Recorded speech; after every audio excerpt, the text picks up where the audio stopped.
మీరు ఎక్కడికి వెళ్ళాలి అన్న దారిపై మీకు క్లారిటీ ఉంటే దాని ప్రకారంగా మీ ప్లానింగ్ అనేది ఆధారపడి ఉంటుంది కదా.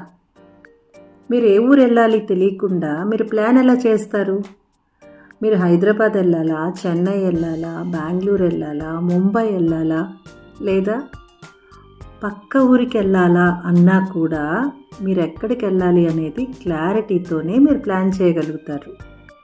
దాని ప్రకారంగా ఫ్లైట్కి తీయాలా, ట్రైన్కి తీయాలా, బస్కి తీయాలా, కార్లో వెళ్ళాలా అనేది డిసైడ్ చేసుకుంటారు. మరి కెరియర్ కూడా అంతే. మీ గోల్ మీద కూడా మీకు క్లారిటీ ఉండాలి. ఆ క్లారిటీ ఉన్నప్పుడే మీరు ఖచ్చితమైన ప్లాన్ చేసుకోగలుగుతారు.